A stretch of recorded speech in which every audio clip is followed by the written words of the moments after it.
cameras on. It looks like all the panelists have their cameras on, actually. So I think we're good to go, Jean-Louis. So the attendees are coming in. Give it about 30 seconds or whenever you're ready, then you can start. Okay. Sounds good. If somebody's talking a little bit too much, we'll just, you know, kindly chime in. I notice 5 minutes is typically a good time to answer a question. So it's no disrespect. It's all love. If you hear Laila or I interjecting, is Alonzo taking a nap? What's up, Alonzo? You said it's a pillar stick. Boy, if you don't sit up. Yeah, he took it to the Boy, next if you don't level. sit up. Don't forget I had surgery, so I can't really sit up. I gotta Ah, what a baby. That's true. gotta That's be true. on We my have back to a make little sure. bit. We got to make sure. So we're live, everybody, just so you know. Don't talk nothing too crazy. That damn Alonzo.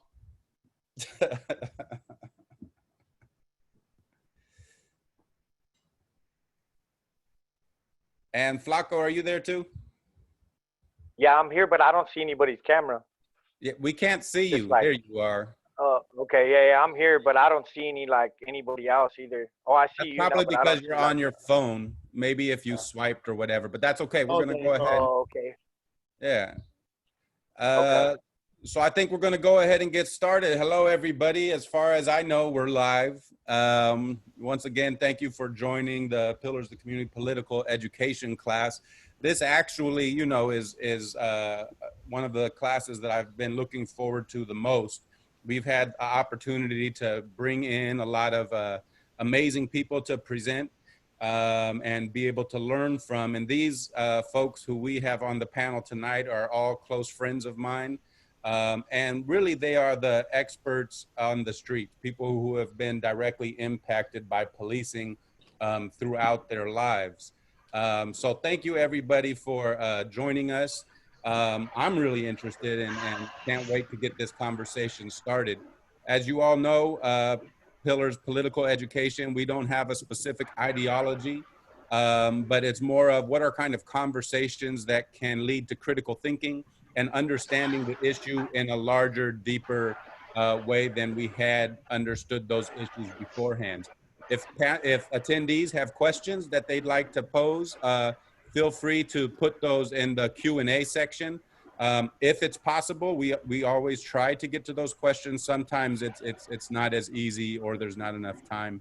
And so be patient with us. So without going on too much, we have two amazing tech folks in the back, Jean-Louis and Mimi, who make all of this work. And we'll also be sending out a Google Doc with books, resources that are mentioned by the panelists as we go along. Without further ado, I want to go ahead and introduce our panelists, and then I'll have them do a quick introduction of themselves. We have Mr. Tony Wiggins, who is a original, strong brother from Southeast San Diego, who is an elder, mentor, friend, comrade of mine. Samantha, City College alumni, transferred to San Diego State University, true pillar of the community, active on a number of different levels. My brother Alonzo, again, City College alumni, active Pillars of the Community member, and recently accepted into, is it UC Davis or UC Berkeley? He was accepted into a number of UCs. UC everything. Yeah, UC everything. Decided to go to UC Berkeley. We got our brother Flaco, Ryan Flaco Rising, another amazing scholar who's in his, what is this? You're going into your fourth year, your fourth year at, what is it called? UC Fancy Beach, UC Santa Barbara. He's going to be wrapping up his bachelor's not too long from now. And then the one and the only, my big homie, my sister, somebody who I have extraordinary amount of love for and respect for, and someone that I always am looking to make sure that I'm not in the wrong. Sister Ingrid Archie from A New Way of Life. Just an amazing individual. So without further ado, we got a large panel. So let's go ahead and get started. Just if you could all briefly, and we'll start with Mr. Tony, just kind of introduce yourself, your background, and what brings you to this conversation. Tony Wiggins, part of the Pillars of the Community. I was born and raised here, 66 years old, and I have been heavily impacted by these overpaid overseers, aka police, and so and I see it as an abolitionist movement to disinvest in the police. Yes. Thank you. Alonzo, you want to take it away next?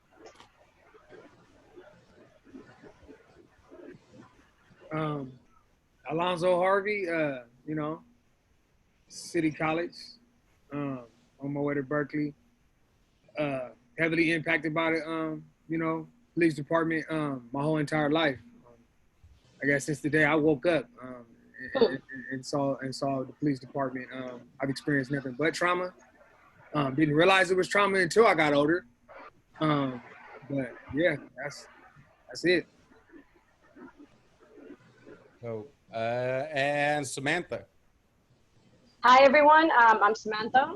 I am also a member of Pillars of the Community, and I am a former San Diego City College student. Just recently graduated from San Diego State with my bachelor's in social work.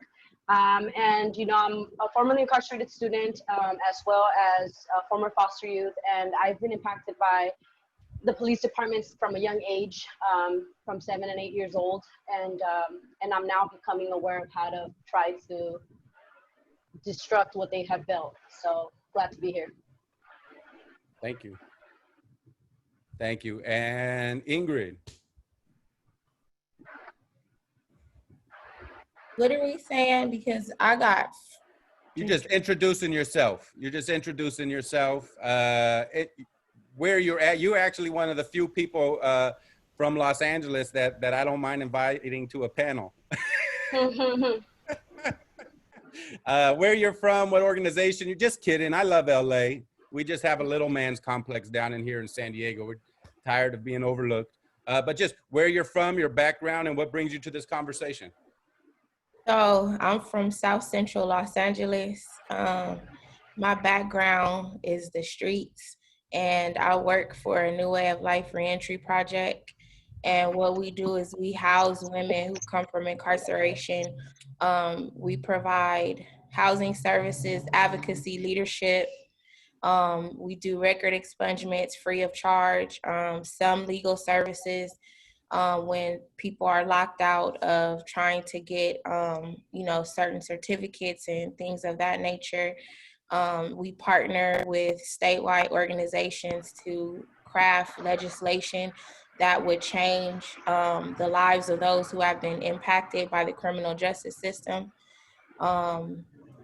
Basically, it's everything that has to do with the criminal justice system, because it's always something where you could be a part of a group. But, with our group, you have to have a felony conviction to come join our group or, to work with us. Thank you, Ingrid. I appreciate it. And then last but certainly not least, the man in the book. Actually, we have two people in the book behind me. We got Alonzo Harvey and Ryan Flaco. Ryan, you're on.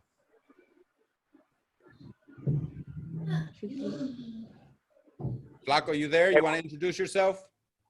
Yeah, I'm here. My phone just keeps going in and out. I don't know what the problem is. I don't really see anybody either on the.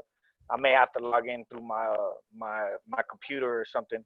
But I'm Flaco, San Diego City College alum, and representing the Underground Scholars Santa Barbara, Pillars of the Community, Gangsta Nerds. Wear multiple hats, but one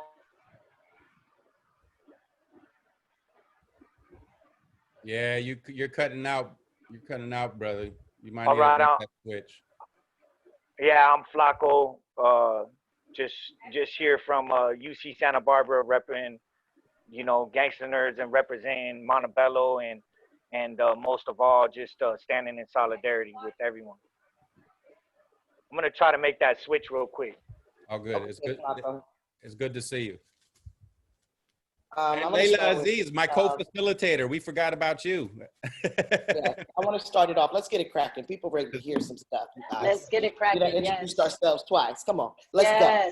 So I want to talk to my sisters. When's the first time that you guys had interaction with the police, and how do you see that affected you as you went through and navigated through life and your community? I'll go ahead and start that.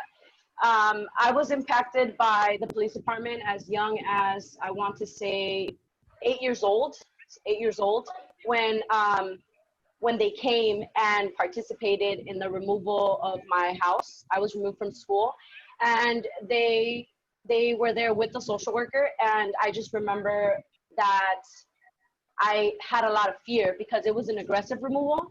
And so, at a young age, I always felt like, I always knew that was a bad guy. It wasn't even for me that I felt. I just was like, okay, something's off. There was just a form of physical violence that was used on my mom that day that I think I'll never forget. It was the beginning of my trauma, but definitely at a young age, I was probably 8 years old, 7, 8 years old when I first had that initial police violence. And till this day, I carry it with me till this day. And my beliefs in policing have only magnified in what I already believed and what I already assumed, as I've gotten older and as I've become more educated and more aware, and being able to see things from two perspectives, I realized that there's such a bad influence and impact that happens, to young children when officers walk around very authoritative, with no sense of connection, no sense of community, no sense of family, no sense of protection, no sense of nothing like that. So it's definitely impacted me till this day, or I won't call the police for help. Right. No, yeah, that's very traumatizing. Thank you so much. Sister Ingrid, when was your first interaction? I think my first interaction was 6 when they came to my house to remove me out of the custody of my mom. And I just remember sitting at the police station and waiting on somebody to come pick me up, because what they told me is I wasn't going back to live with my mom anymore. I think that first interaction is what traumatized me later, because I entered back into the system, I think at like 13, because I ended up being adopted. And it was just all the interaction was negative. They would put me in foster homes and they would come and arrest me when I would run away and charge me with leading an immoral life and, come and arrest me from school. So every interaction I had with the police was always a negative interaction, was never positive. And so that shaped my thinking as far as when I interact with the police in my community, it's always going to be negative. I didn't witness like anything violent, but just based on the interactions as a child. And then, so I grew up, in and out of jail. And my interactions with the police was always sour. I would just stay quiet and keep my head down every time I went to jail, because I know I was the one that was willing to fight the police. And I had to go home. So I just would always try to steer clear of them because I hated them so much. That later on, just around people who kind of helped me understand that trauma is what shapes the work that I do now, and helping people to understand that we don't need the police to make changes in our community. Far too often, people may feel some type of way when I say this, but they want to call the police to the table when it's talk about community gun violence, and they the ones inflicting it on the community. They don't need to be at the table. They need to be under the table. We got this. We got people in our community that normally you always got Put My you on baby. mute. She want to talk too. You always got that one family member that act crazy, but you got another family member that could come calm that crazy family member down, right? And so that's how it is in the community. You always got that one person that you could call that's gonna come pull up and they gonna speak that language to whoever acting out, or female, or whoever it is. And we could police our own communities. You know what I mean? I don't like the police, you know, period, point blank. And I just know that just the work that I do just shows me that when people address their trauma, they could be the ones to help other people come out of it in the community, not people that have badges and guns that say they here to protect and serve when they here to protect and swerve.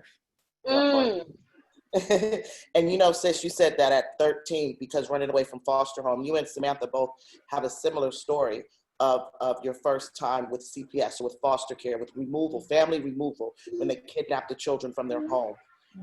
Sam, and you said at 13 you started running away from those homes. Sam, when did you start getting actually arrested by the police and picked up, and what was that experience for you? I was in 6th grade. I was in the San Diego Center for Children up in Kearny Mesa. And you get tired of being in group homes, you know, you get tired of living that life, you know.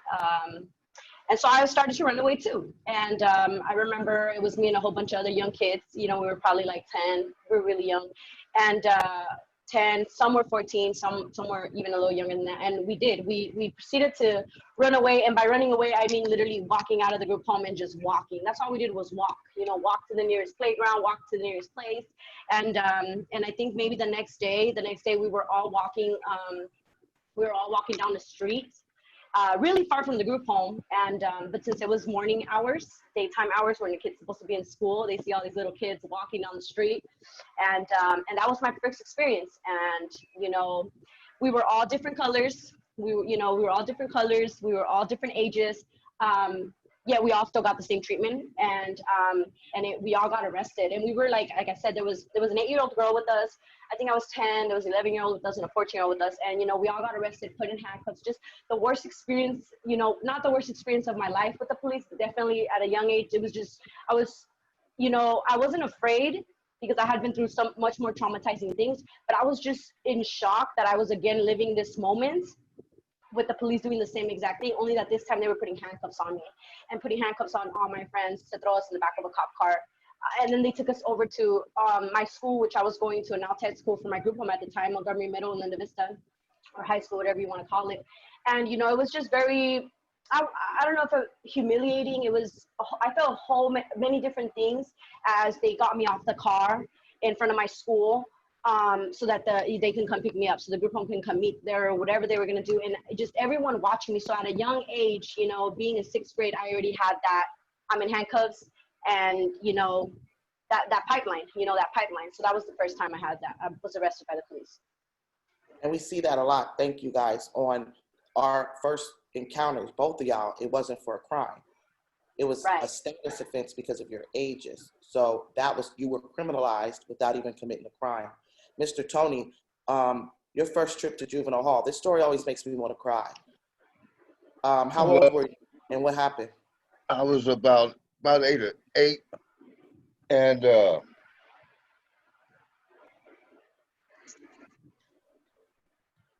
I was going to Sherman Elementary. Well, actually, before then, I guess it was about 7 maybe, and I had a little plastic little knife, you know, that only a kid can have at that age. And I got it from one of those little candy machines. And I was arrested and taken to juvenile hall for assault with a deadly weapon on my friend, which was a Mexicano. And he was one of my bestest friends. And him and his family, they didn't even come to court or anything. And so they whisked me away, took me to a all-white boys' home for about 2 years. And so I never forget, and I was just telling my sister the other day that, so the pro officer, the probation officer, whatever they finally brought me home after about 2 years. Wow. And I was in the living room, and it was so quiet in the house, you can hear everybody's hair grow. And one of my sisters was talking about something in the family, and and right at that point, I knew that I had been cut off abruptly from natural social progression. And I didn't have the words or rap to assemble and express and explain all the pain and the hurt, the degradation, all the name calling, nigger, and all of that stuff, you know, because I thought that at some point that God was going to intervene, and the power that I thought that my parents had, that they was going to come and whoop their ass. But you know what? I understood at that point that I was powerless. You know, and that at this point, that I was going to have to grow up quick and fast and learn how to deal with this heavy psychological burden. So, as a consequence of being marginalized and troubled and problems and everything, because, you know, I knew internally that I was troubled at that point. It's just like if you go and get a bird and get it and throw it back out, the rest of the birds, they're gonna kill it. That's how I felt at that point. So every encounter that I had, you know, it was that kind of encounter. But I'm thinking, but like what Ingrid said, that, you know what, I got into with some people, you know, for me, I'm a Muslim. And so I got with some people and I got into the root of that. And then when I got back, I was doing like Alonzo and what you're doing, and Khalid and them, what they was doing. And so that's what I try to do. I try to go out and help support those people, like them sisters and brothers that's coming up out of there with those troubles and those problems. That's and because, you know, there's a lot of people out there, they can't fathom what we've been through. I mean, they can't fathom. I'm gonna say this and shut up because I know you got other people. I never forget, I was in Soledad, 1973. They had a full-scale riot. They had just took the Soledad brothers, they parted them and all of that kind of crap. And I was sitting there, I said, man, how in the hell I wind up in here? All I wanted was a four-finger can of dirt weed and a bottle of wine.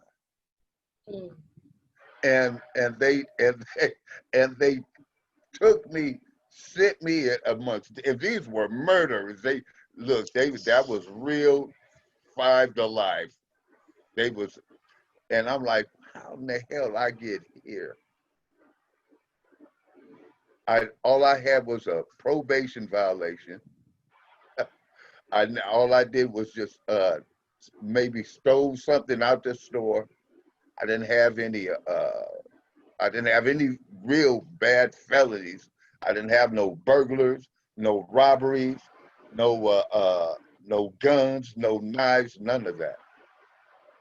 And so that's why I'm here, to help to get rid of these people, man. Man, I'm telling you, man, I don't know. Yeah, but anyhow, that's just a segue just to let you know that some of what I have been through. You've been through a lot too. As people get to know you, they need to spend time. Flaco, one voice say that resonates with me is ADHD and IEPs and that track and the medicine they give you and all that other stuff going through school. What was your first encounter with the police? Was it at school or was it in the community? Nah, actually, I was 10 years old. I was riding my BMX bike that my mom and dad had bought me. And there was a gang patrol in the area we nicknamed him Buzz, and he was like some white supremacist, spiked up hair, like just a straight, looked like a G.I. Joe, you know what I'm saying? Ugly dude. And his partner, and they used to harass us.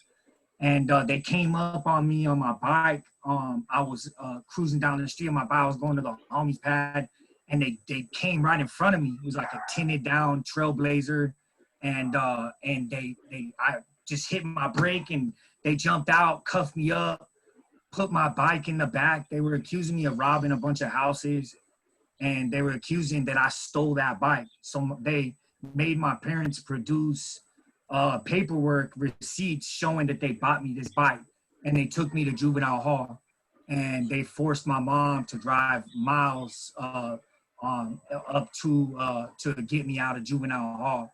And when my mom got there, like, she was, you know, disappointed, upset. I'll never forget, because I remember it was back in the day when we used to wear those long tagger belts, and I had some big old Ben Davises on. They were like 40, 30s, you know what I'm saying? Like big, creased up. And I remember my mom was so pissed when she saw me, because they took my belt away from me, and my pants were like big old clown pants, you know what I'm saying? Like, and she was like, "Oh, I'm gonna cut those up. I can't believe this." And they were accusing me of robbing these houses. I had no idea what they was talking about. And then my mom luckily had the receipts for the BMX.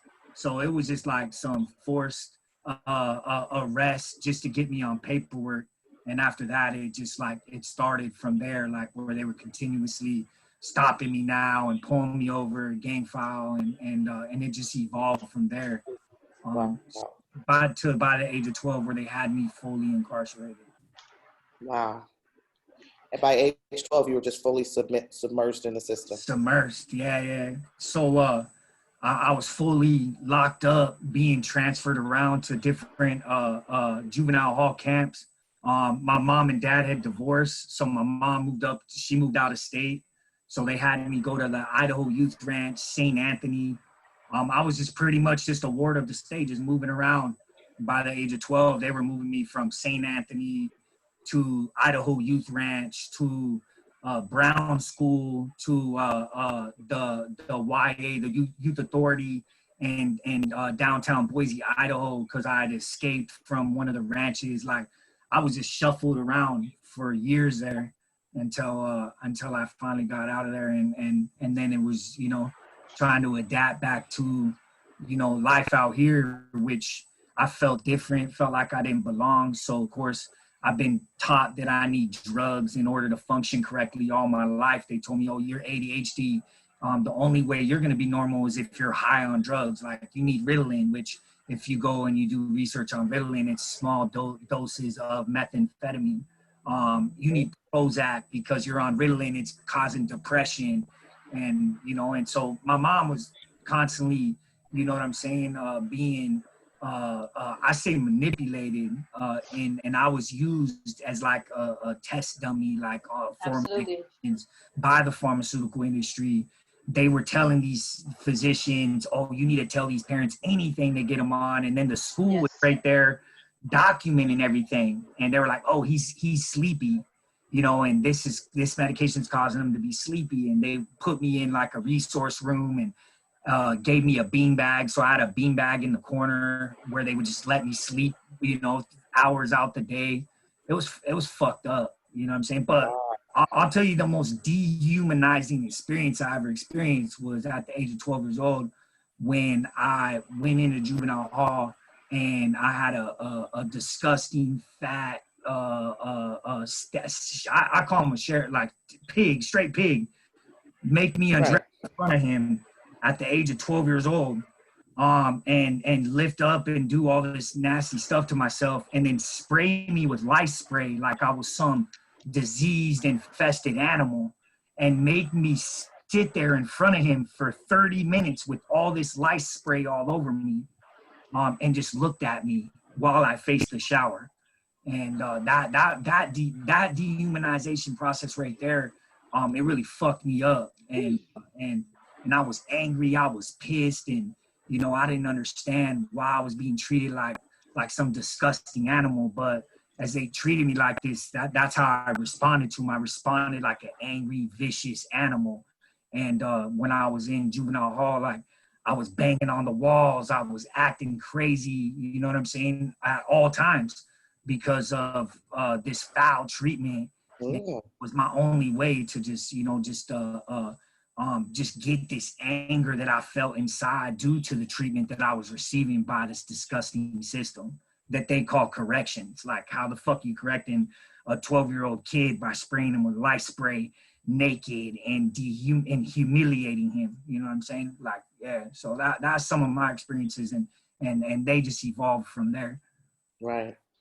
And Alonzo, when I get to you, one of the things that Flaco touched on is when people are incarcerated, the how they strip you down, you're naked on the streets. As a youngster, were you ever stopped where the police kind of patted you and felt your private genitals, and you're like 13, 14 years old and touching and rubbing on them? And talk about that experience, because I would call that child molestation. Absolutely. And it's something that they do to Black and brown kids daily in our community. They touch our breasts, lift it up, see what's under our thing. I see them playing with the young men's penises and I'm just like, this is just, why are they allowed to do that? But also, what was your first experience with the police? Well, my first experience with just seeing police officers was always kidnapping somebody. I mean, I was, born on Logan, born in Encounter, but raised on Logan. So it was just always kidnapping. I was always afraid of cuffs, even from the ice cream truck cuffs, when people were playing. It was just that I never seen people come back. I would never ask questions, but I always think every time we go outside, my uncles and they friends is hanging out. When the police pull up, you see somebody in cuffs and they never come back. And I would always ask myself, what are they doing?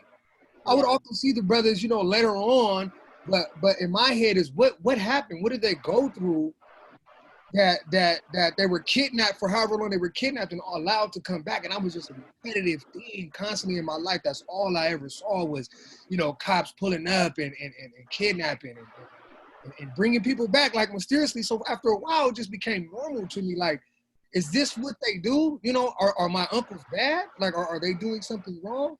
Because, guys would run, and then over time we would do it. It just was like almost a cat and mouse game, right? It just became natural. It's like, I know I ain't doing nothing wrong, but I don't want to get kidnapped either. That part. Yeah. I know we're not doing nothing wrong. My uncles can't possibly be doing anything wrong if they're always coming back. Right. So my encounter with the police was that, physically ever encounter to them, coming encounter with them. Man, I can't even. It became so natural. I would say my actual time ever actually being felt on was probably 13 years old. Was at 4-5 Park. I used to play for the rec. And you know how 4 or 5 is. You got people out there that do their thing. You got brothers that slang. You got some people that do other things. And that had nothing to do with who I was associating myself with, because they're still friends. So just hanging out and leaving the park one day, I get pulled over and immediately was in handcuffed and was told I was selling drugs. So, as a kid, I'm just talking. I don't sell drugs. I don't do this. You can check me. You can check me. You can check me. You can check me. So at this time, I end up on game. But I guess in those times is when they hit them. I had on tighty whities. This is how I'm wearing Fruit of the Loom drawers. Right. So, you got that little pocket right there. And I guess, the brothers used to hide them right there. So I had on shorts, basketball shorts. I'm coming from 4-5 Park. They pulled my pants down. I'm in cuffs. They pulled my pants down and asked me, what is that bulge? Oh, God. Asked me, what is that bulge? I actually told them to touch. I'm so scared that I'm going to go to jail. Yeah. I'm willing to do, you guys can check me, search me, touch me, do anything that you need to do, because in my head, I'm in trouble now because you already put me in prison. I don't want to get in trouble with my dad. So please don't call anybody. Do what you got to do and get me out of handcuffs. And that wasn't a repeated thing probably for all the way up until I ran into pillars. Amen. I realized what trauma was, what I realized what wasn't normal. And that was just that's just years and years and years of allowing them to sexually abuse us. That's a sexual abuse.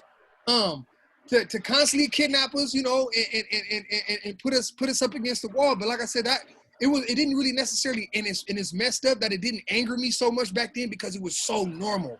I mean, I see it all the time. We share stories, you know. Hey, did he catch you? Oh yeah, he caught me, man. He made me, you know, he checked my pockets, or yeah, he caught me. He made me take a picture, you know. So it was just we shared stories about the trauma that we went through and didn't even know that was trauma. Like I said, I didn't realize what trauma was until now. So that was like my first real and constant encounters. I mean, you know, we can go all day, but that was like my first real encounter when I knew that the police, I felt like like Brother Tony was saying, the power, when that dude actually asked me what that mode was and actually touched me, is when I knew that I had zero power. Wow. I felt like my parents for sure can't do nothing. You know what I mean? What the hell am I gonna tell my dad for?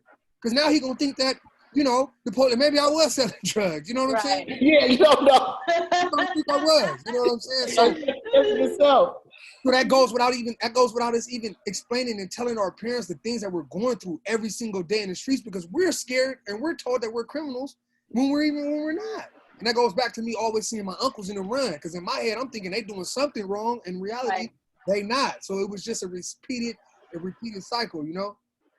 No, thank you for that. And I'm gonna give it back to Khalid, because one of the biggest things I'm gonna say is being in the workplace for a long time in the community, nobody has given us a voice to really question the fact that they're touching our kids' penises like Khalid has. You know what I'm saying? We joke around and, you know, we go, but this is big. And he also tells us to do counseling because he knows this is some complicated shit we've been through. Yes. So Khalid, go ahead and take it from there. Dang, thank you, every one of you guys. I'm in tears. Yeah, I mean, thank all of you for sharing these things. I think one of the theme, you know, that Alonzo touched on right now is this idea of power. Absolutely. And, you know, there's a lot of people out there who, when they hear people say defund the police, or when they hear people say fuck the police, or they say it's a foreign concept to them. Yes. Not being able to understand how is it possible to have a world without police. And that's clearly because there's two totally different experiences with policing, but also because this idea of power and police having power to literally do whatever they want to you, no matter how old you are. So even Samantha, when she was talking about leaving, running away, how she was running away. What did running away mean? That meant them walking down the street to go to a park. That was running away. And because they walked down the street to go to a park, they were arrested. Yes. Who advocated for Samantha, right? Who advocated for Tony? Where were the good cops there, right? And so this idea of power, and that there's no opportunity ever to be, at what point would it have been okay for that 8-year-old to sock the police in the face? At what point would it have been okay for Alonzo to resist being molested, or any of these other, you know, people, black and brown youth? At what point it is okay for them to resist that thing? So can you talk a little bit to that idea of powerlessness, and what does it do when somebody who we're told is the good guy, somebody who has absolute power over you, more power than your parents? The police could do stuff that would get parents arrested. Talk about it. What does that do? And anybody can jump in. What is that relationship with power and the people that we've been taught are there to help us? What does that do to what does that mean? And what does that do to your mentality growing up? Man, like I said earlier,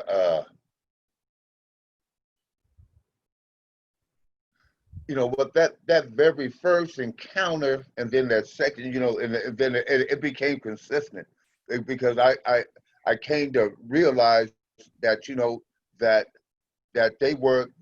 they have been obsessed with controlling the lives of the people in my neighborhood.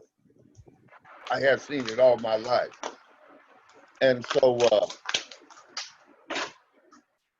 man, that was some hurtful, pitiful, and incomprehensible demoralization. It just is, it's like you would have to dig it to dig it. There's no words for it, I'm telling you. It's just so, it's so deep that even today I'm at 66, and sometimes, and you know, Khalid, wallahi, sometimes I whimper and man, what happened? You know, like this, like in 65, they just out of nowhere scooped me up, took me to juvenile hall for about 2 days. From then, they sent me to a YA. I come to find out later, the reason they did it because the Watts riots was there in LA. And so the people that was on probation, I don't care. And if you was of African-American descent, it was like a homeboy party.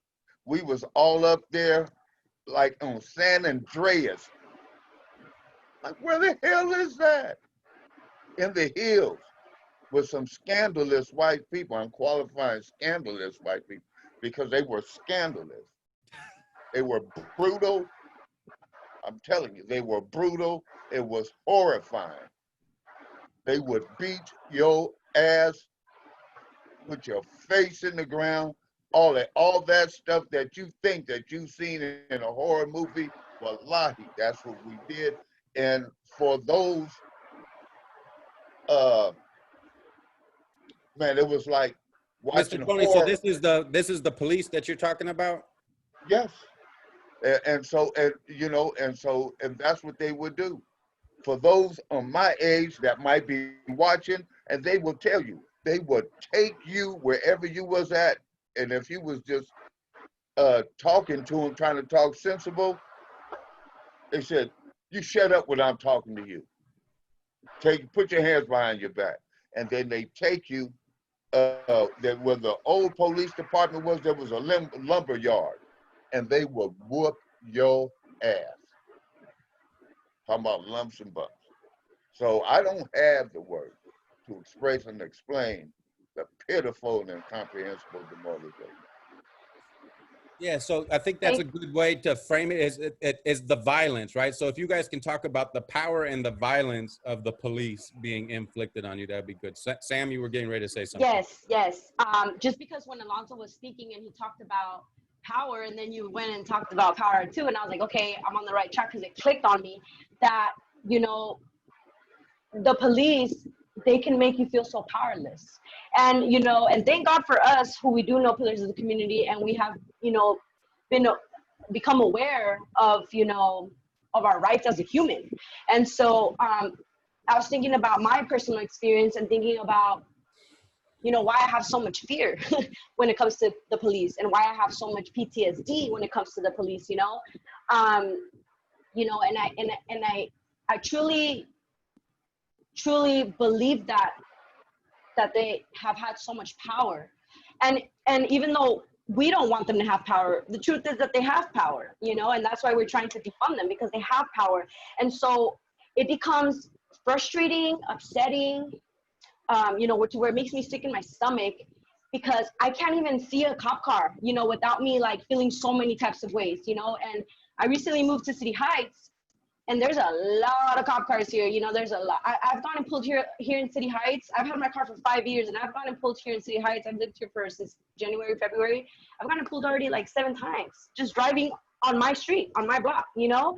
And so just that fear, you know, and talking about that PTSD, that thing that it makes us shrink back, you know. And that's why we need to continue to do these panels and, you know, inform people and really expose the police, you know, and expose the way they police and how they have been doing this for many years. Because like you said, there is no such thing as good cop, bad cop, you know. And it's because some people have never experienced these things and they've never heard these types of stories. They just turn the blind eye and they just keep on walking, you know. But I feel that as we continue to express ourselves and share these real stories, these real raw stories, and how they affected us, and these are everyone that's on this panel is people that have overcome. It's people that have literally been trampled on, arrested, humiliated, embarrassed, you know, taken advantage of, molested, and we overcame. And we're still overcoming continuously, right? So I just, you know, wanted to talk about how the power of the police really affects us individuals, you know?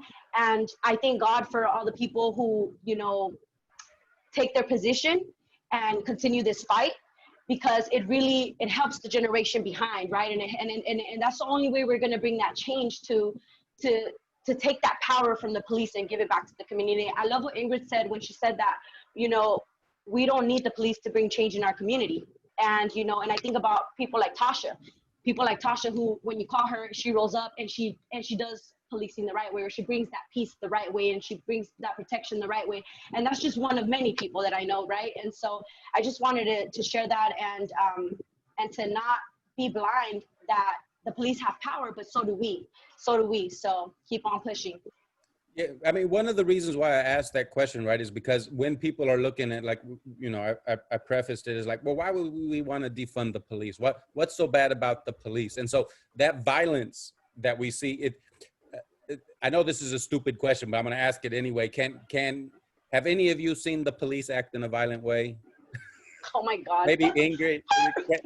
Can we go over to Ingrid? Because I mean, as silly as that question sounds to us, there's a lot of people who they can't imagine. The first time they saw police acting violence was during these demonstrations. And so Ingrid, can you talk a little bit about, I mean, you're in LA, you know, San Diego police officers, they'll beat you up and molest you, but crack a joke. LA's kind of another level though. That's the first time I saw a police motorcyclist cuss somebody out for cutting them off. I said, what's happening right now? But sorry, go ahead, LA. I've been chased by off-duty police officers. They so wicked out here. And you know, I'm from South Central. I live in South Central, Los Angeles. Hold on, please. Turn the TV down. Thank you. Excuse me. And so just seeing this, I've seen police literally beat you up, you know what I'm saying, and keep you in the holding tank and not transfer you until your lumps have went down, because they know that, you know, if they transfer you to another facility, people are going to question, why do you look like Willie Lump Lump? You know what I'm saying? And they can't say, oh, you got into a car accident, or oh, you tripped over a pencil, or some crazy shit like that they always come up with. I can't even pick a story. It's just so many times I've seen a police be violent. Police have been violent with me. Just in jail, I've been cuffed to a door for hours. I've been stripped. I've been everything that you could possibly imagine I've experienced by the police officers. My family members have been killed by police departments. And then I heard you raise the question around why defund the police. And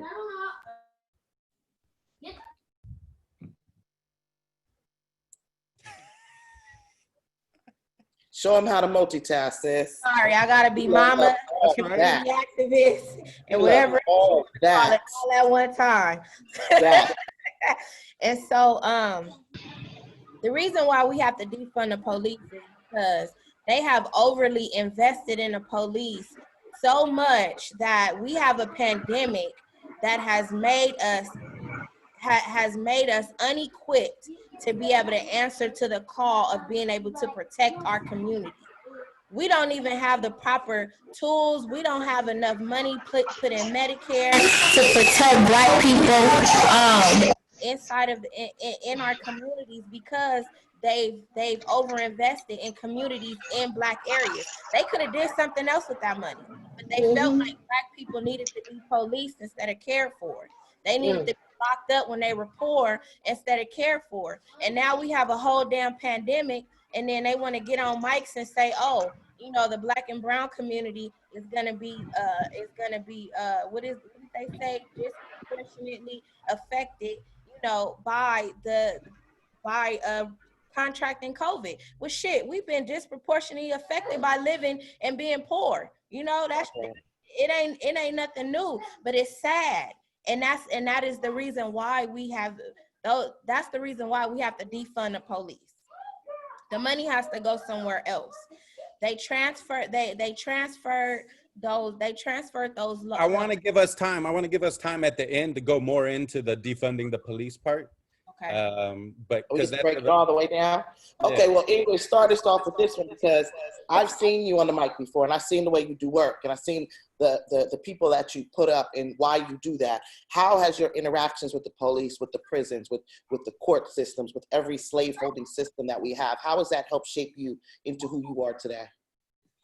So just understanding those interactions and the fact that I have a voice to help educate people, kids, quiet, to help educate people has fueled my fire, because we think that, Sacramento, the police, the public pretenders, the prosecutors, we see them as big people. No, they bleed just like us. They little people. We the big people in the community, because when it's really time to fight and stand on them front lines, who you see on the front lines, it ain't the police, it's us. And so that's what has shaped, just knowing that and understanding that and seeing it on a different, just understanding how my voice can really impact the community and go so far as to change laws and legislation. That has influenced my work. That has kept a fire under my feet. And that's the reason why, I don't just want it to be me. I want it to be a lot of us, who are doing this work and understand that we got to keep this going. Not just me's and Ingrid's, but, Ingrid could be a lot of people. And Ingrid, and you're making a lot of Ingrids. Alonzo, when I came back and I saw my whole generation gone in the belly of the beast, and I'm a 70s baby, you're a little younger than me, and I said, this is the white man's way of making sure no civil rights, guerrilla, straight revolutionary Black men rise to the top. And then I see you out in the streets questioning everything the pigs do. How has your interactions, because you don't pump fear, your heart doesn't pump fear, neither you or Flaco.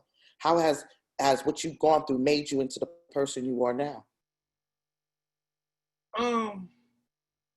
Education, pillars, and I'll just be all the way 100, man. Khalid, brother Khalid, and you and everything that Pillars did, man, it didn't just wake me up, it woke my whole entire family up. It worked the whole community up.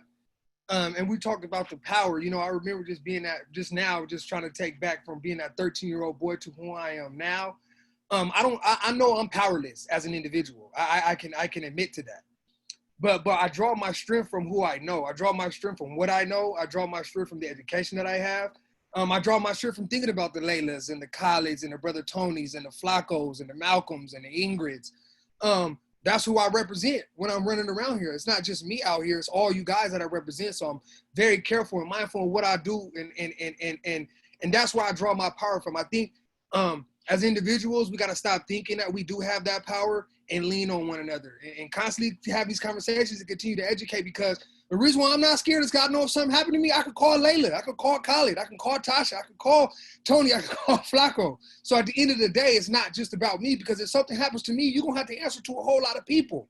So I'm willing to throw myself out there and make that sacrifice for the young man or the young sister or the brothers and sisters, whoever it may be that's in this community. I'm going to be willing to throw myself out there, because at the end of the day, I know it ain't just going to be, it's not just about to be about me. You're going to have a whole lot of people to answer to. So I draw my power from that. You know what I mean? And I refuse to let them take that from me. I refuse it. I mean, when I'm stepping up to the police, I'm already stepping up with that power already. You're never going to be able to take that away from me, because I know who's behind me, whether they're here or not. And I think that's what we all got to continue to do, man. People of color have to stop being an individual and be a collective. You know what I'm saying? Even if you don't belong to our organization, belong to somebody. Belong to your mentor, belong to your teacher, belong to your professor, belong to your counselor. If you draw that strength from somebody, I promise you, you're gonna be able to. I mean, it's second nature to me. You know what I mean? I don't care about. I understand what's going on, because even in light of us being killed on TV, you know, we're not even just being murdered by guns, we're being hung now. So we're in a time where that's exactly what they're doing. They're drawing power from us. And as an individual, when you're constantly watching that, you know, we're depleting ourselves. You know, that shit hurts. I often tear up sometimes when I'm constantly watching Facebook or I'm constantly on Instagram. That's why I don't even get on it no more, because I start to see how weak I'm becoming. So if I'm weak, then how am I able to fight? You know what I'm saying? So I just constantly draw my strength from y'all, man, and constantly pray. I pray and draw strength from y'all and fight, man, because what else are we to do? You know, who am I? We've been fighting before time. You know, so I'm just a fighter in the fight. That's all. I was elected to fight. I'm an elected person to fight. So the fact that I'm elected, then that's what I'm gonna do for my folks, for my people from the community across the world. I'm elected, and that's the position that I think we all have taken. So that's why I think all of us up here are not considered powerless but powerful, because we draw our power from one another and amongst people from other communities. That's right. I met Flaco when he was fresh out, and we man, right. So did I. Where you at, Flaco? I can't see you. There man, we go. I'm here. Man, this is just so much being said. For myself, like, I mean, I didn't know nothing about organizing. I didn't know nothing about talking. I didn't know nothing about none of this. Like, the only thing I knew was gang banging and slanging dope and getting high and running amok in the streets. And then one day I met Alonzo Harvey at a POTC scholars meeting, and then he's talking about dark bodies, and I'm like, whoa, like, this is powerful. Like, yeah, this is how it's, you know, like, and I didn't even know about hypermasculinity or patriarchal or anything. Like, I didn't know nothing. I was dumbed down from growing up in the system, and that's how they wanted to keep me. And instead, I was handed a megaphone, and I was told to speak to the people.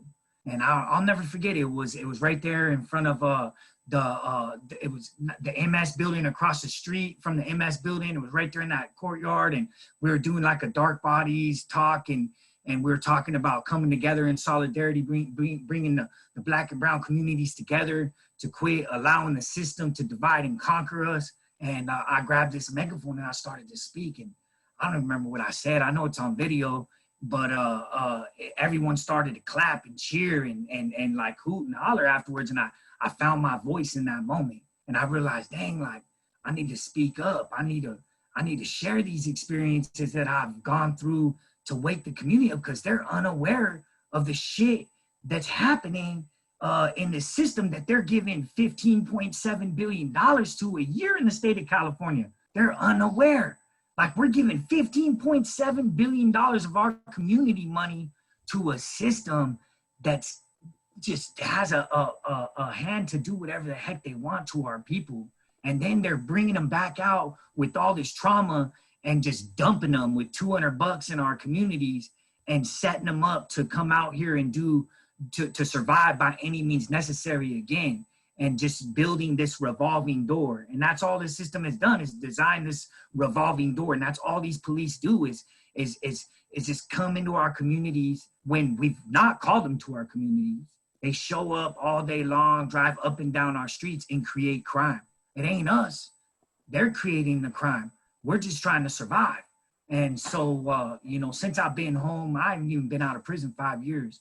And I've been studying, and I've been trying to understand how to come together as one. Because like he said, like Alonzo pointed to, like Tony, Ingrid, Samantha, everyone's pointed to, we're together in this. We're one community. We're united.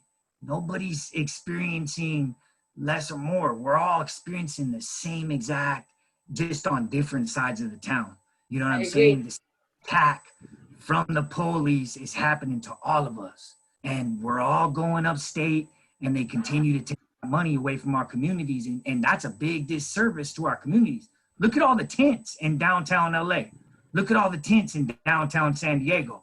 And really ask yourself, what the hell are the police doing? They ain't doing shit, jack shit.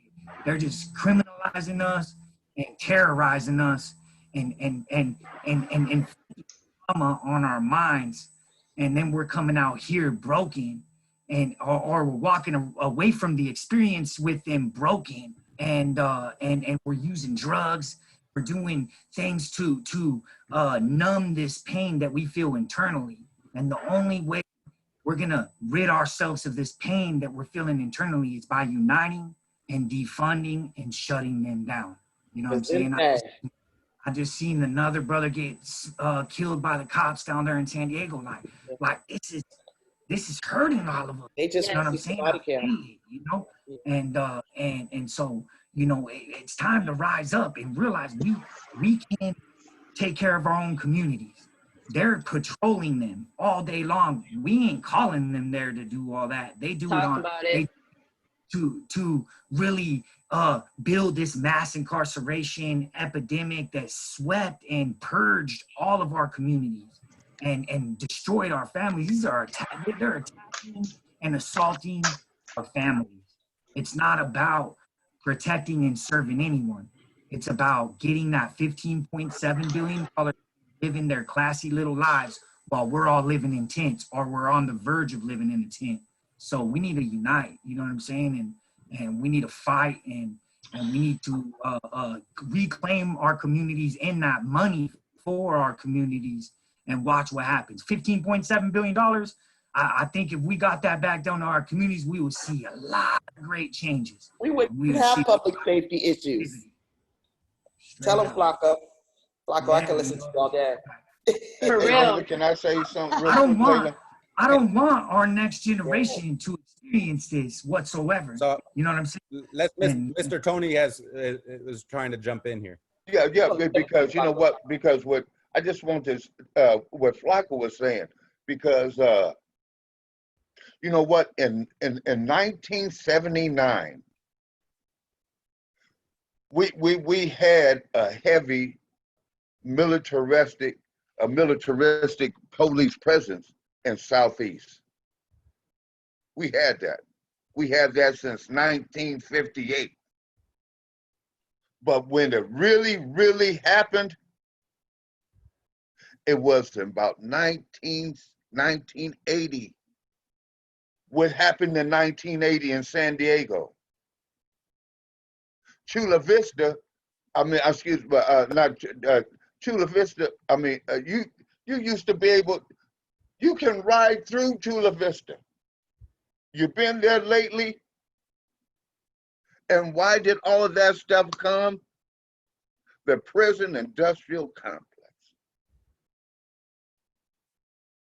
So you're saying Donovan? And then right after that, man, we had a heavy police presence in San Diego. And then right as soon as Donovan got there, what happened? What happened, Alonzo? They swept 5-9 in a day. Alonzo wasn't even born. Hey, and look, and I'm telling you, and so if you talking about homelessness in 1978, I was downtown hustling. That was my thing, drinking wine, being a hobo and whatever. And there was 5 people that we knew that was homeless. In 1983, when they went and released all of those people out of those COVID insane asylums, aka rehabilitation centers, there was mass homelessness. And so guess what? The people that they were given Cat J meds and all of that stuff, once they got out, they didn't know where to go. And that's where they end up being homeless. And so we had a big, heavy police presence from that point on, especially going into Barrio Logan and the Skyline and the Lincoln Park area. I'm talking about all within the 80s, I'm telling you, and then going into Encanto. It was like that every day. Matter of fact, right about NER and Encanto in about 82 and 83, it was like Afghanistan. The police was chasing the bangers, and the bangers was chasing the police. That's how it was. I'm telling you, that's how it was. And so, you know what? So like, well, I was just saying that, you know, about that. If we can defund, you know, when I was a kid, they used to have brothers and sisters that would monitor the neighborhood. And they were fearless because they would go and tell the police, "You not taking them kids." That's right. So they lay their life down. But now we're gonna have to do something. They got to go. And for the feel good looky loos of life that says that, you know what, hey, you know what, hey, how we gonna do this and all of that. I said, well, just think about it like this. You got a family, and we know what the laws is, but inside of the house, you got a police there, and it's a real uncomfortable presence. So real quick, I want to jump in here because there's one, I want to make sure that we are able to talk a little bit about defunding the police, but this is kind of, it's the same question, but it's a two-pronged question. Behind Alonzo's experience with the police and behind the experience of so many people who feel like the experience of being molested by a police officer has been normalized, that feel like the reason why they were beat up by the police is because they were criminalized. Can you all talk a little bit about why this idea that you deserve it, whether it's people who themselves feel like, oh, I was a criminal, that's why I was locked up. I was a gang member, that's why I was locked up. I did this, I was locked up, I deserved it. And others from the outside also who look and they're like, well, shoot, I mean, I just heard that you were saying that you were selling drugs, that you were a gang member, that you were this. I mean, you deserve it. Of course you deserve it. If you weren't doing those things wouldn't happen to you. So I guess it's a two-pronged question. One is the answer to outsiders who say that. And then the other is to the people themselves, because I speak to people all the time and that I have to like talk to about the system that have created the situations that we're in. That it's not normal to be pulled over by the police a few times a week and asked if you're a gang member. Like, that's not normal, whether you're a gang member or not. That's not normal. Can you talk a little bit about this idea of people, why do we not deserve it? Or why do you not deserve it? And again, we don't have too much time, so if we can keep everything under 4 minutes or so, that is short and concise and beautiful like all of you are, that would be great. Well, first we have to, let me answer that first. I think first what we have to do is, and to find a way to do, is we got to humanize ourselves, right? And we, you know, I don't want to go back into the history, but I mean, we were dehumanized, you know what I mean? They stripped us of everything. So from that point in time when they stripped us, we were no longer consider ourselves human beings or even equal or anything. And you can even jump, fast forward to that, and even go to the dog test. You know, I was looking at that the other day when these little kids were picking white dogs and not themselves because they themselves at that age even thought the dog was ugly, was a bad dog. So that's just post-traumatic slave syndrome generationally. So even, and it sucks to say, but even up until I was grown, like the last time I was told to pull my pants down or that they kind of pull, well, you know, we sag a little bit. So when you're sagging, you're really done. If you got any kind of sagging, they're for sure pulling your pants down. So I think my last time actually being physically like told to pull my pants down was 2008. I probably was 19. I was at a known drug house, leaving a known drug house, and you know, they pulled my pants down and made sure nothing was hanging again. So that even then, that just brought me back to, damn, they do this all the time. You know, I'm glad I ain't got nothing on me type thing in my head. You know what I'm saying? So even at that time while being quick, I'm calling myself a criminal. I'm telling myself that I deserve to be checked because I'm coming from a known drug house. So that's just, you know, I think that has to do with somehow, I mean, we don't deserve it because but we have to humanize ourselves. Once again, we have to draw that power from this panel and from our teachers and constantly being talked to because, you know, at times, man, we do tend to be hard on ourselves when we have nobody else telling us that we are greater than. We don't have nobody else telling us that we can. I didn't have nobody telling me I was going to prison. You know, I was always told that I was going to be, even though I had a family. But when you're in the streets, the police and everybody else don't see that in you. So you tend to don't see that in yourself. You know, so it's hard even being grown, man. I'm 33 years old. Like I said, it's hard even being grown to understand that you even have that right, even while they're killing us on TV right now. Huh, you ain't lying, brother. So that, you know, that just comes from you know, I think it varies with different people. You know what I'm saying? And I know it varies for me. You know what I'm saying? So, you know. I like that. Can I jump in, Khalid?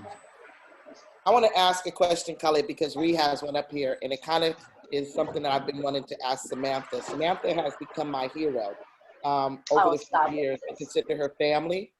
I consider my love for her unconditional. And she taught me as a professional because I met her as a participant in a program when she was 17 years old. So we way past that. Literally, I consider her family, and my love for her is unconditional. And what I've seen her grow to from 17 and enrolling her with sand on her because she was with the East Side Boys coming from the beach to today. Yeah. And we need a Pillars in East Side, I'm telling you. Yes, we do. Yes, we do. You took school because you were a high school dropout. I was a middle school dropout. I dropped out of middle school in like 8th grade. I was like, I'm done with this. I actually had a police interaction. I ended up getting physical with the principal. Police arrested me on the bottom of the hill of my school. I was like, I'm done with school. So yeah, I was a middle school dropout. But what made you get to where you are now? What made me get to where I'm at now? Well, I just want to thank you, first of all. Quickly say where you're at now so people know where you're at. Yes. And what helped you, and then what made you get. Okay. Well, just quickly, I just want to say thank you to Laila for saying that really beautiful little mini introduction because I love you so much too, and our love is unconditional to the day we die. Because you believed in me when no one believed in me. You saw something in me that no one saw in me. You know, when I tell you I was headed straight, you know, for life in prison, I'm a 2-striker. When I'm telling you I was headed that direction, like I was headed that direction. And you know, I wouldn't say it was by accident because the universe knows why, but I landed at her old program, taking my homeboys to go pick up some stipends. You know, I didn't really, you know, I don't know why I got off the car, but I got off the car with no shoes.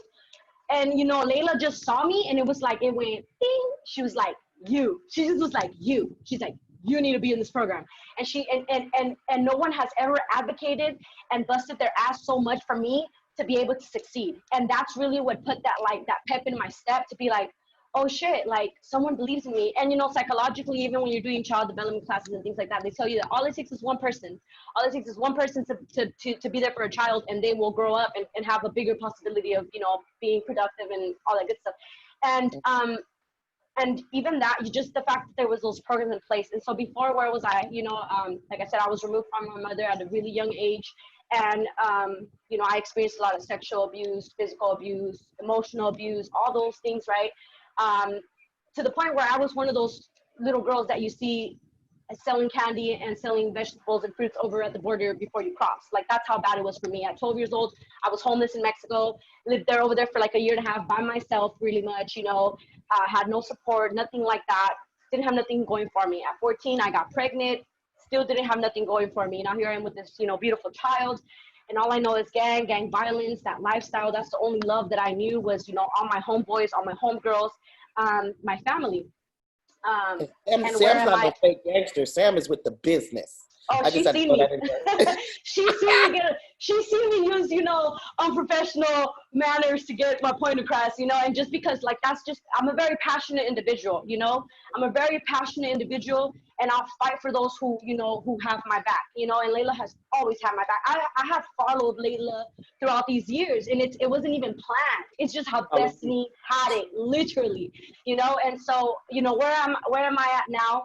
You know, well, through the program that Laila used to work at, I obtained my high school diploma, and so I'm super grateful for that. And most importantly, I obtained a lot of job skills, you know, and I just, man, I was in that program for 3 years straight. So I mean, I went through that whole program, and just really was like, I need to do something, you know what I mean? Like, I just need to do something different. Like, I know that I was not called to be some drug addict up and down the streets. I know that my pain was not in vain. I know I'm not called to be sitting in a cell for the rest of my life. Like, I know, like, I knew that I had a purpose, you know? What it was, I did not know.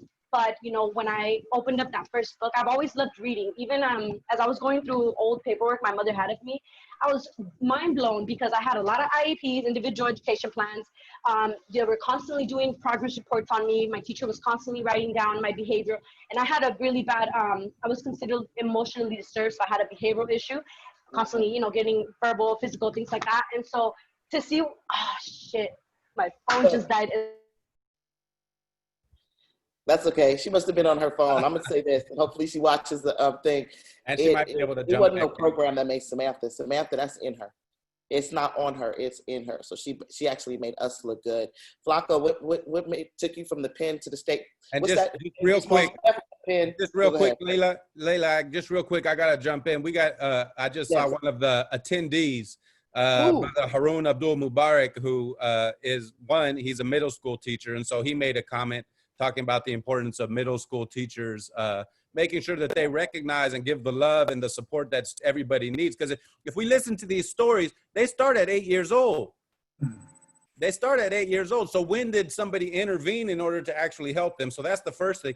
The second thing is Brother Haroon Abdul Mubarak, you know him also, Layla, because he used to teach over at Holly Charter. He used to do Harambe, and he lives in Palm Springs now. And he's one of the founders of Pillars of the Community. So shout out to Brother Haroon. And I'm gonna pass, also formerly incarcerated, made it through, got his higher education, and ended up coming back and giving back to the community. Brother Flaco and Layla, take it away. Damn, after state pen, you at Penn State, brother. How'd you get there? What made you do that? Honestly, I mean, it was the community of San Diego, like, you know, like just having, you know, like Khalid, having Alonzo, having the Harvey family, my father, you know, and just professors that believed in me and like really like said, hey, Flaco, will you come speak? Just offering those things, it uplifted my spirit, because I walked out of prison with a very broken spirit. I was still dealing with a lot of internal, you know, internal things, and I still am, and I'm still healing, you know, meeting my wife and just going through this growth process, you know. But it started in the pen. I never was exposed to activism. But when I was in the pen and we the Short Corridor Collective, you know, I was a diehard Sureño. I still am to this day. I love the homies. I love everything the homies taught me, respect. They taught me, you know, to always think about the next person. You know what I'm saying? And there's a lot of values that the homies instilled in me. Like, you know, we need to be in the business of making homies, not breaking homies, and just old values that the homies were truly about, you know, from the beginnings. And some of this most of this capitalist system has corrupted those values, and they've divided it and steered us all different directions. But I hung on to a lot of those values. And it was the Short Corridor Collective in 2011 when we went on a hunger strike. That was the first time I ever participated in any type of protest. But it came to a point where I was willing to die. I was willing to starve myself so that the next generation of our grandchildren would not have to suffer the atrocities that I suffered, you know, from this brutal system of incarceration, of so-called corrections that had done nothing for me but destroy my spirit, batter my spirit, and break my spirit down to try to break me and left me in pure dehumanized.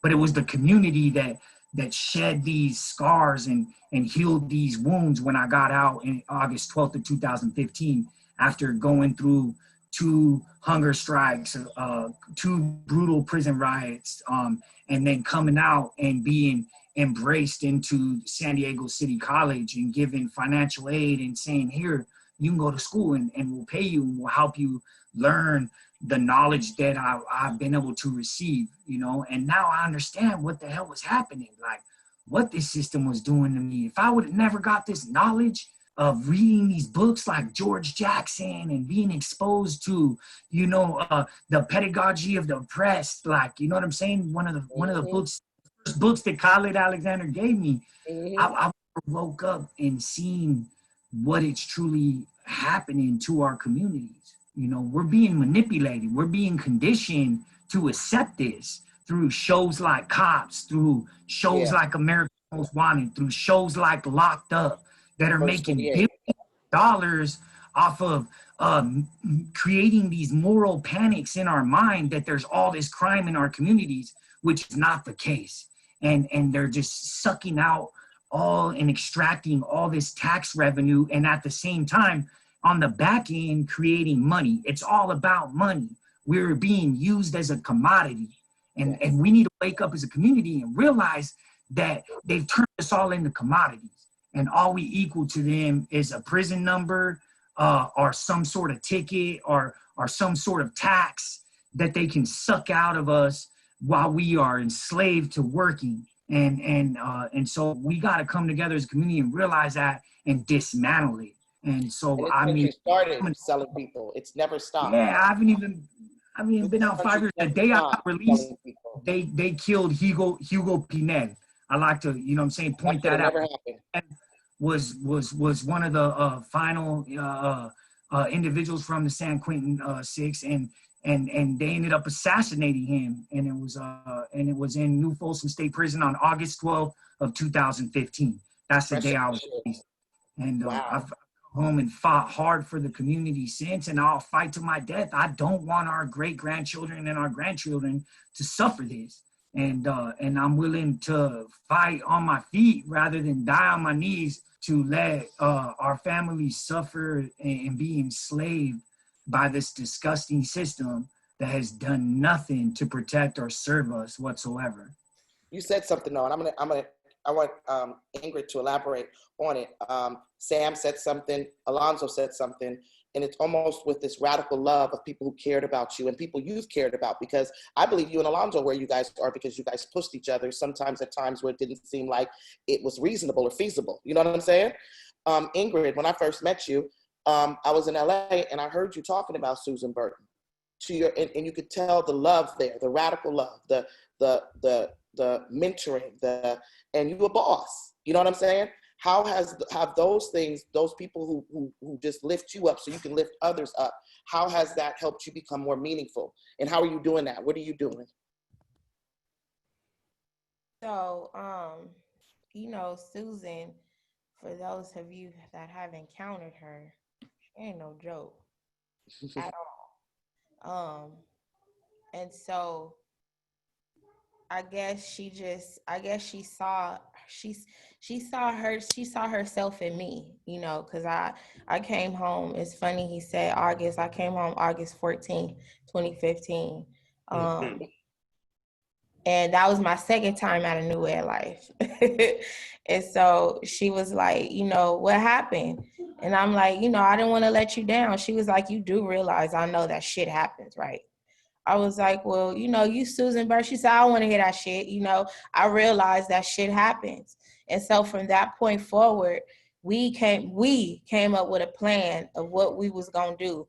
And it was either I stick to the plan or, you know, I go sideways. And I decided to stick to the script, you know, and that just came from my loyalty to just being in the streets. You stick to the script, you stick to a set of rules. And, you know, those are transferable skills. You know what I'm talking about, that I use in this movement. She showed me how to stick to the script in a positive manner and how to uplift my people and show them how to do the exact same thing, because we got lives to save. And I got a lot of job titles. So I run the civic engagement department at A New Way of Life. I hire my own people who got felony convictions. I teach them about voting. I teach them about, you know, ballot measures, how to understand ballot measures, and how how to reiterate what the ballot measure is to other people in our community, in our language, not in that language that is in that little white book with that red, white, and blue stamp that's on it. That ain't that language that's written in that book was not meant to include us. That language was meant to exclude us because it's language that we don't understand. And so just transferring and understanding what that language is and showing people this is what happens to our community if you vote yes. This is what happens if you vote no. So you have the power now, because now you understand what's gonna happen if you vote yes or no. I teach a leadership cohort for formerly incarcerated women who've been affected by the DCFS system. I teach the women, leadership skills that help you understand the place that you have within this fight, and then in turn teach them about the DCFS system in itself. We provide, a training around that 18-month time clock, and basically what happens when a child is taken to the time a child is either reunited or adopted out, and then understanding the history of child snatching. I take it all the way to slavery in the curriculum that we have developed so that we understand exactly where it comes from. Because we can't be leaders and say that we're going to fight something if we don't even know where it came from. You got to know where your feet came from. You got to know where you came from, period, point blank. And we came from off those blocks. Our people came from off those blocks, and they had to sometimes communicate with the slave owners so that they could be able to go see whoever it is that got sold on the weekends and reunify. You know what I'm saying? Same thing we do now. My peoples can't leave from over here because it's a 50-mile radius on their ankle. And so we got to figure out how to meet in the middle. It's no different. It just was transferred into a different system. And then just really helping my people and the women really understand that. And then understanding how do we fight for it? Teaching self-care. We just partnered with Californians for Safety and Justice, and we passed the bill to automatically expunge records in California. And Khalid and Laila, y'all was right there with me. It's I do a lot, and that don't even matter. You know what I'm saying? What I do don't even matter. I do it because somebody got to see my face, and somebody got to understand that if I could come from South Central and do the work in South Central and come up out of it and be a leader, that anybody who feels they got those leadership skills that's within my community or even in the country can do the exact same thing. You could raise up out that prison bed and you could be somebody. And if you don't feel like you could be somebody, then, just come to a new way of life, or, go to Pillars or whatever it is. You got a place to land. You know what I'm saying? You're not hopeless. Teaching people that we're not hopeless when we always arrested, or we always in handcuffs, or we always in front of a courtroom, or they're always taking our kids. It's just always something. And this society deems you as being hopeless when you can't get it right. But how can you get it right when you live in a society that has a bunch of laws that's created for you not to get it right? You know what I mean? So just knowing that we come together and we figure it out, and we figure it out for our people so that our people can re-enter, and so that we can move forward, as better, healthier, and healed people in this movement. Because it's not, it's not if I'm gonna stay in the movement. I don't got no choice. It's either the movement or the pen. You know what I'm saying? Because I'm with the business too. So those transferable skills, I'm willing to die for this. Period. That's right, sister. That's a stop. Hey, Ingrid, could you say that one more time? You willing to what? I'm willing to die for this shit. Oh, that's right. Hey, we need a shirt. We need shirts made to say that. Willing to die for this here. Yeah, we do. Yeah. Khalid, you want to take us home? I know we want to get into some. You know what? And I almost always, insist that we start exactly on time, but just because of who we have today, I'm going to allow us to go a little bit overboard. But the next question, if you can keep it, short, concise, I'm thinking like 2 minutes or so, that would be great. And before I ask that question, though, as our attendees can see, really everybody on this panel should have an hour and a half, 2 hours. if you're a part of organizations, if you're in education, if you're in different things, reach out to these people. We're gonna put their emails in the Google Doc that we send out to folks. Reach out to these people, pay them to come talk.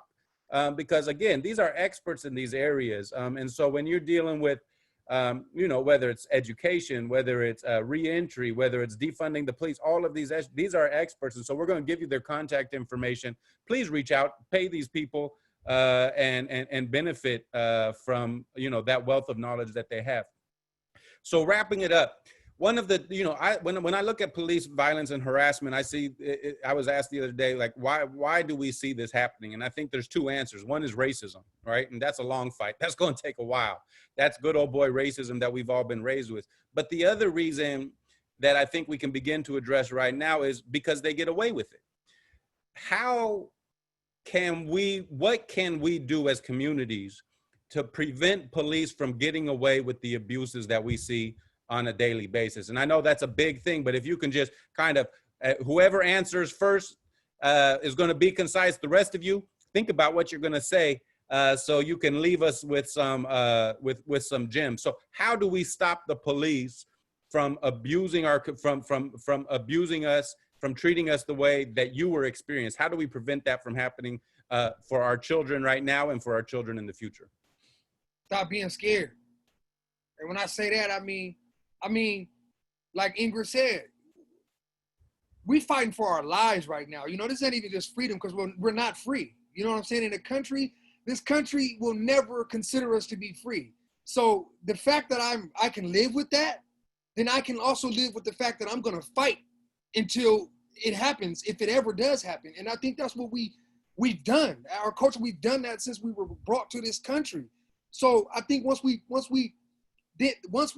kind of do that, then we kind of teach it in the home. Like my son knows that I constantly will run up on the police, and he knows exactly what I mean by that, and I show him that. You know, he's been in the car when I done hopped out and went to address the situation, because I want my son to know that even at times when you do feel scared, son, you still can draw from that though, because you're going to go check in on somebody's welfare. That somebody could be you.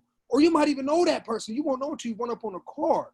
So I think what we have to do is I just love the education piece. The education just gives me so much strength, because I know who we are as a people. I know where we come from. I know what we're willing to do. And all of our people have died. I mean, all of our, you know, the majority of our people who fought have died. And that's where I draw it from. And I kind of, you know, I kind of like I call it the Harriet Tubman syndrome. And I know we could go talk about thousands of different people, but to me, that woman right there was just incredible. Like she's a mind-blowing, and I think every person of color in the whole wide world needs to just look at who she was as an individual and see where she draw her strength from. Where did she get her strength from in the times that she was living in? You know, and she was able to maintain and do that, not just for herself, but thousands of generations to come. And that's what we have to do. I think we have to put ourselves in a position to do that. And now the police departments, whether we defund them or not, you're not going to have power over here. You're not going to have no power at Pillars. You have no power. You have zero power here, because everybody's going to come out that building on you. And that's what we all have to do. You have to know that you got back. And like Ingrid said, the leadership, if you guys do consider yourself leaders, know what you're talking about. You know what I'm saying? Don't just step up to the plate when the pitcher is throwing the ball, you don't even know how to swing, because you don't know what you're talking about. We don't need that. Continue to educate yourself. And when you educate, I think education comes power, at least for me. The more educated I get, the more I'm like this. You know what I mean? So that's me. Ingrid, you wanna pass it, or are you ready? Ingrid should go last. I want to hear you last. Question, and I'm gonna go last. Okay, cool. I'm gonna go ahead and speak real quick just before my phone dies again. Sorry about that, y'all. Hey, you're back. Hey. I am back. I'm back. And you said what? You asked the question. So the question is, what can we do to prevent the abuses that you all talked about that you received from the police? What can we do to prevent other people being abused in similar ways? The first thing that comes to my brain is awareness. To continue to do what we're doing and bring that awareness. To tell people that that's not okay, because I'm sure there's many individuals who are not aware that there is little black boys and little Mexican boys or brown boys who are being touched by the police in their privates. you know, without any probable cause, without any actual arrest being made, you know, things like that. And so just, I think awareness of these issues, right? Of these issues, because there's many issues when it comes to policing, right? And that little, that one right there is just one little issue we can talk about, as far as like the fact that we are being touched in certain places, you know what I mean? That officers are not calling female officers for, you know, women, things like that. Just bringing more awareness. I'm all for defunding and dismantling the police, right? But for some individuals, right, it would be to bring awareness, and also to shit, it left my head. But it's most importantly to bring awareness and to hold the police accountable, right? Which we try to do, right? But you know, we can only do the best we can. So that's definitely my take on that, to bring awareness to the community. Right on. Thank you. Mr. Tony?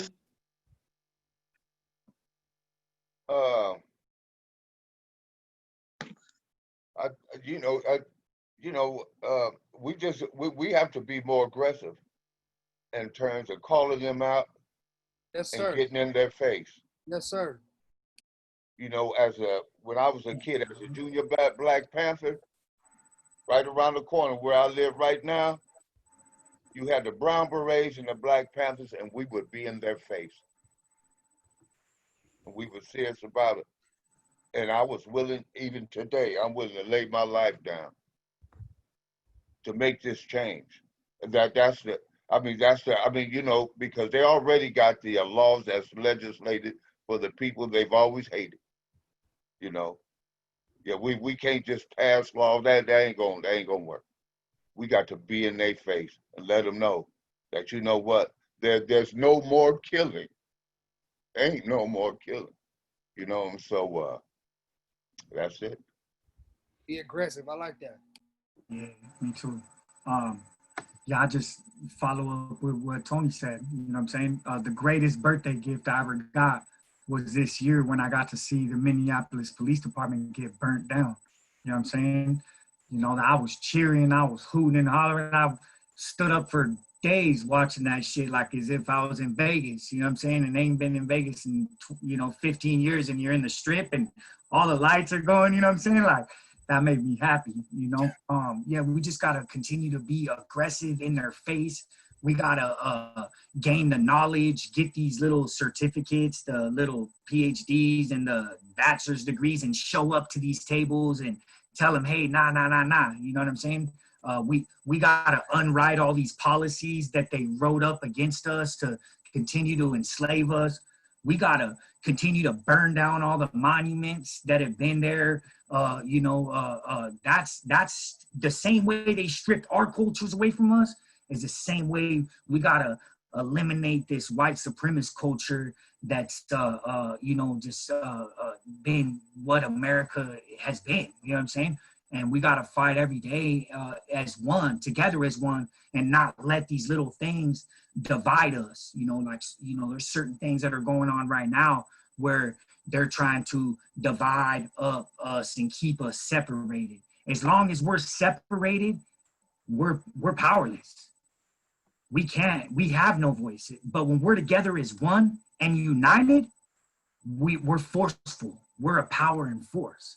Sure. So we gotta realize that and not let their little divisive tricks and their divisive tactics interfere with our unity. And we gotta keep that unity alive. And anything that jeopardizes that unity, we gotta eliminate it ASAP. You know what I'm saying? Because that's what they've been doing to us. They've been dividing and conquering us and extracting billions of dollars off of our fights, off of our wars, off of our battles for a little bit of change. They're getting $15.7 billion while we're shooting each other for $25, $30 in the streets. You know what I'm saying? Yep. $50 off of Palantero, man. You know what I'm saying? Like we gotta realize these things and realize that unity is gonna reclaim our communities and get those folks that are in the tents downtown LA. Like downtown LA is just a big old tent city, and get the folks in downtown San Diego in these tents in the houses. We gotta come up and we gotta fight hard. And if that means, you know, making our own roadblocks and not allowing the police in our neighborhoods, and that's what we got to do. You know what I'm saying? We got to come together like the Black Panthers and the Brown Berets back then, and we got to get rad on them, and we got to show them we're not going to tolerate this shit anymore. And so I'm all in with Tony, Alonzo, Ingrid, Laila, Samantha, Khalid, and everyone that's watching. I'm willing to put my life on the line for this shit. I'm tired of it, and I'll be damned if my great-great-grandchildren, your great-great-grandchildren have to suffer this shit anymore. Well, shoot, let's start with our children right now, right? But right. Very well said. Ingrid, sis. So the first thing that we need to do is to stop giving passes to racist behavior and language. Check that shit at the door. No more passes, period, point blank. You know how when we used to be in the street and you would see somebody that come across them lines and they not supposed to, and you know, you ain't getting no pass. Apply that same to right now. You know what I'm saying? Apply that same energy to right now when it comes to you know, our communities and these racist people and the racist ideology, these racist laws and these racist institutions. We not giving no more passes. The second thing is keep your feet in the streets. Right now, we are in a season where everybody is in the streets. If you don't know about the streets, hop off the porch and go get in them. And it ain't about being violent. It's about getting out there and making your voice known. Keep your feet in the streets. The little man can now be the big man. Apply pressure. We are in a season right now to where we can make whatever change that we want to, and don't let nobody tell you nothing different to anybody that's listening. We could defund, dismantle they ass. We could defund DCFS and dismantle they ass. We could defund the prison industrial complex and dismantle they ass. We have the power to do it, but it's all about how we empower ourselves and how we empower those who are around us, and how we keep applying pressure and how we stay consistent. Don't wake up one day and you a warrior and you a Black Panther and the next day you want to be a powder puff. Ain't none of that happening right now. You need to be consistent with your stance, and you got to keep it pushing. When I hopped out them prisons, I kept it moving. I didn't turn back because I didn't want to turn in assault. I kept it pushing because I know it wasn't just about my life. It was about a whole bunch of people's lives that just needed to see something different. Another thing is this a whole bunch of organizations that's on this call right now. If you don't have a home, or if you don't know where you could be able to fight and use your voice, anewayoflife.org, All of Us Are None, Pillars of the Community, and so on and so forth. If you want to know about college, holler at Alonzo, holler at Flaco. They out here doing it big. You know what I'm saying? If you don't understand about, you know, how to transfer your life from being a girl that's in the street gang banging, holler at Samantha, holler at me, holler at Laila. If you don't understand what it is about, if you a teacher and you don't understand what it is about how to transfer your skills and how to help your students understand what's going on, holler at Khalid. There is no reason for you to leave off this call uneducated and not knowing what to do. That's what we need to do. The comments down. That when we moving, that our kids don't gotta see this no more. Man, I don't want to stop. I don't want to stop. Yeah. So, you know, once again, you know, thank you all for coming. I'm just in awe of all of you. You know, Ingrid, we always got a place for you in San Diego. I'm just saying, weather a little bit better, a little less traffic, a little less smog. You know, I'm just throwing that out there. But we love you. It's important to have our comrades in other cities that we can build each other and support one another and support the work that we're doing. Everybody, thank you for logging in. Recording it. This is recorded. You could also, it was on Facebook Live, so you can share it from Facebook Live. The recording will be sent out to attendees as well. I feel like I'm forgetting something. Oh, next Friday, we're going to be transitioning from the local to the global, and we're going to be talking about how the global struggle around policing and training of police and the philosophy of police and police violence and all of these things is actually a global phenomenon, much of which actually stems from the United States and our oppression of Black folks and what they've learned from it. So next Friday, we have a really kind of amazing group of scholars that are going to be talking about those global connections. Please log back on. Please tell other people, because again, we have to understand these systems if we plan on, one, taking them down, and two, avoiding creating the same systems or duplicating the systems that have already been in place, because that's all that we know. So again, thank you everybody for tuning in. Panelists, you all are amazing. Jean-Louis and Mimi, can you all out there, can you show your faces again, our tech folks? I always have to make sure that our tech folks, the people who make it so I don't need to worry, get their props. They might be acting a little shy right now. Normally, hey, I want to see the drawing. You were talking about some drawing. Like, I want to see this drawing now. Like, this is cool. Yeah. That's a surprise, Flaco. Kill game. Okay, damn. He said kill game. And Mimi, there's Mimi. Mimi representing. Thank you so much, Mimi. Jean-Louis, I know you're out there someplace. We love you both. And thank you for everything, everybody. That's it. We're good, everybody. All power. Peace, y'all. Peace. Whoa. Gangster nerds. So just so you know, everybody, we're still live. People are watching us and talking and whatever. But, I mean, I gotta go, man. I gotta go. I love y'all. Yeah, I'm always the one staying on here awkwardly talking as we figure out how to everything go smoothly. log off. I think we're heading towards logging off. Mimi, can you make us all? Can you make us all disappear? I can't hear you, Mimi. I can't hear you. You muted. Maybe Jean-Louis is the main person. He's missing in action a little bit. I would love to. I just don't know how to do that. All right, then. Well, I'm going to log off. Mimi's going to log off. Everybody else is going to log off. And again, thank you, everybody.